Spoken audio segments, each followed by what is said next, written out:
ఈరోజు ఆదము హవ్వ వారు చేసిన పొరపాటును బట్టి నేను సక్సెస్ఫుల్గా ముందుకు సాగలేను అని అనుకుంటున్నటువంటి మీలో కొందరు ఈరోజు అదే పని చేస్తున్నారు. ఎలాగా? తినకూడదని దేవుడు చెప్పిన వృక్షఫలం, దశమ భాగము, కానుకలు, కృతజ్ఞత అర్పణలు దేవునికి అర్పించకుండా వాటిని తినుచున్న నీవు ఏదైనా తోటలోని ఆ వృక్షఫలం తినుచున్న వ్యక్తికి సమానమే. దేవుని పొలంలో విత్తవలసిన విత్తనం, పాస్టర్ గారి సూటు చూసి, టై చూసి ఆయనకి ఏమీ తక్కువ లేదు, మనం ఎందుకు ఇవ్వాలి అని అనుకుని ఉన్నట్లయితే you are equal to Adam and Eve. నీవు దేవుని సొమ్మును తినడం మొదలుపెట్టావనుకో, దేవుని ప్రశంసను నువ్వు పోగొట్టుకున్నావు. ఆదము హవ్వ వారికి దేవుడు చెప్పాడు, అవి తినకూడదు, తినని రోజు నువ్వు సచ్చదవు.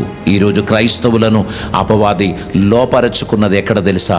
దేవునికి ఇవ్వకుండా చేయడంలోనే. దేవుని వాక్యమునకు విరుద్ధముగా ప్రవర్తించడానికి. ఎందుకు అంత డబ్బు? వారికి ఏం తక్కువ?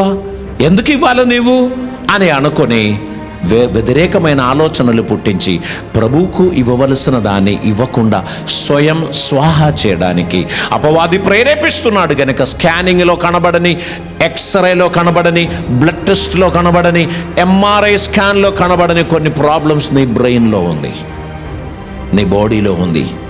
డాక్టర్స్ అంటున్నారు everything is normal, but you are not normal. You are unable to sleep. నీకు ఆకలి కలుగుతలేదు, నీకు నెమ్మది లేదు, నీకు గాబరగా ఉంది.